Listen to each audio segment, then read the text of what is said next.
Porque Colombia habla en este momento de matar hipopótamos cuando lo que no ha hecho en 40 años es gestionar el problema. Acá te cuento un poco de su historia para que lo entiendas mucho mejor. Todo comenzó en 1981, cuando Pablo Escobar, sí, ese mismo que tras años de su muerte nos sigue causando problemas, decidió introducir de manera ilegal 4 hipopótamos, 3 hembras y un macho.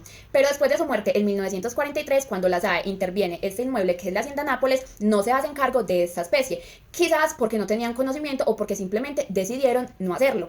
Por instinto, estos animales decidieron salir al río Magdalena, que era donde les quedaba más cerca, ya que no tenían los cuidados que necesitaban, y allí empezaron a reproducirse de manera descontrolada sin que nadie interviniera. Para el 2006, Colombia hizo su primer censo, dándose cuenta que ya no habían 4 individuos, sino que eran 16.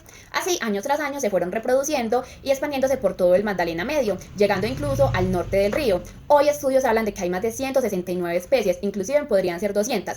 Y también se habla que si esto no es controlado, para 2035 podrían haber más de 1000 especies. Investigaciones recientes muestran que estos animales también están haciendo una tarea ecológica muy importante en algunos territorios, actividades que no se veían desde la extinción de la llama gigante o los noculados, funciones como dispersión de semillas, consumo de vegetación y remoción del suelo. Entre el 2012 y el 2022 hubo un vacío normativo enorme. Las entidades ambientales no tenían plan, ni recursos, ni infraestructura. El Estado no tenía una estrategia clara y los hipopótamos seguían reproduciéndose sin control. En 2016 apareció la ley 1774, donde los animales se consideran no simple cosas, sino animales sintientes. Y en 2021 lanzan la mesa técnica, en 2022 la estrategia nacional, pero ejecución, nada. Lenta, demorada y ni siquiera con resultados efectivos. Para que entiendas un poco más el por qué la eutanasia asistida y la caza controlada no son la solución final para este problema, te voy a contar una historia. En el 2009 se llevó a cabo la primera caza controlada a un hipopótamo. Fue conocido en las noticias como la caza del hipopótamo Pepe. Se regaron fotos donde se tomaron con el cuerpo ya muerto de este animal y era totalmente un triunfo, pero en realidad la comunidad lo conocía como el hipopótamo bobo macho, porque era un hipopótamo súper manso y tranquilo, pero la comunidad cuenta que ellos fueron engañados, ya que el ambientalista que decidió convencerlos para poder realizar eso les dijo que iba a ser una traslocación, lo cual fue totalmente falso porque se elaboró un plan donde Colombia trajo cazadores profesionales de otros países y mataron al hipopótamo. De allí también se debían de llevar a cabo unas estrategias para poder cumplir este plan, que es sacarle algunos órganos al hipopótamo para poder llevar a cabo ciertos estudios. Luego de eso debía ser enterrado en una profundidad de muchísimos metros para que cuando su cuerpo se empezara a descomponer no causara muchos olores o causara enfermedades. Pues no fue así, todo fue simplemente para noticias, lo dejaron medio enterrado y después de una súbita corriente se llevó todas las partes de este hipopótamo, esparciéndose un olor por todo ese pueblo y ese municipio, el cual se dieron cuenta que realmente el hipopótamo había sido cazado y no había sido reubicado como lo habían prometido.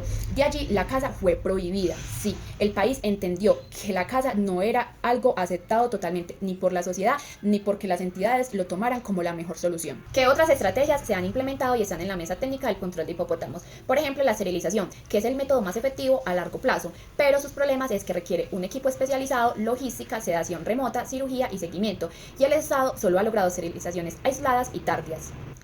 Otro que tenemos es la translocación, que es un método muy importante porque se llevan a zoológicos, se llevan a otros entornos, incluso se llevan fuera del país. Pero el problema es que requiere demasiados permisos, estudios genéticos, cuarentena, transporte internacional y muchos recursos. Y Colombia ha avanzado muy lento. También hay que tener en cuenta que hay países que se han ofrecido a tener y a recibir cierta cantidad de estas especies. El confinamiento también ha sido otra estrategia, pero realmente es tener áreas cerradas donde los animales vivan hasta su muerte. El problema mayor, que es el más costoso, porque se necesitan demasiadas hectáreas, infraestructura, seguridad y alimento. Y eso nunca se ha implementado bien. Realmente lo que se ha hecho con ciertas imágenes que hemos visto es que simplemente ha sido un fracaso. La caza controlada también es una estrategia y es la que ahora ellos dicen, el Ministerio del Medio Ambiente, que es la mejor y la más definitiva. Estrategias anteriormente mencionadas realmente son efectivas y sirven. Lo que pasa es que siempre existe un problema y es la falta de recursos, pero no sabemos qué es lo que le hace pensar al Ministerio del Medio Ambiente y a las entidades correspondientes de que la caza controlada no va a requerir recursos, cuando sabemos que estos animales son semiacuáticos, quiere decir que durante todo el día se la pasan en los lagos o ríos y ya por las tardes o noches deben de salir a alimentarse. Por ende, ese es el momento en que se debe hacer la caza para poder cumplir con la seguridad. Entonces no se requiere un equipo para poder hacer este control. Luego debemos de tener en cuenta que para la caza controlada se debe evitar el menor sufrimiento posible a los animales, así que si en Colombia no existen estos cazadores profesionales se deben de traer de otros países.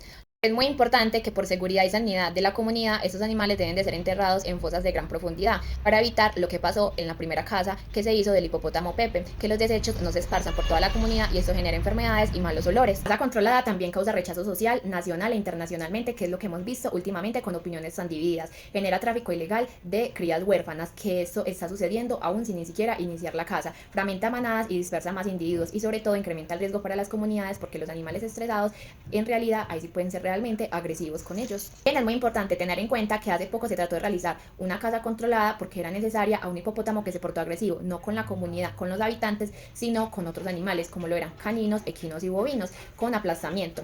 Pero lo que pasó fue que por falta de personal capacitado, infraestructura y coordinación de entidades, al momento de eutanasiar el animal, lo que hicieron fue que se metiera en el lago y muriera allí. Para serte muy sincera, los tribunales supuestamente ya le dieron una orden a esas entidades y les han dicho actúen ya. La caza controlada y la eutanasia asistida no son las únicas soluciones. Les han dicho que deben de crear un plan real, establecer reglas claras, financiar captura, reubicación y esterilización, monitorear activamente todos esos animales y usar la caza como último recurso. Y adivinen quiénes han utilizado estas medidas. Desde el 2024, en agosto del año pasado, cuando fue esta decisión tomada, se les dio un plazo de 4 meses para que iniciaran y esas entidades hasta el momento no han hecho nada. Ahora, escuchando un poco de lo que te expliqué, ¿tú qué crees? ¿Que realmente la caza controlada es la solución definitiva para este problema o simplemente la solución más fácil para ocultar 40 años de poca gestión? Dime tú qué opinas.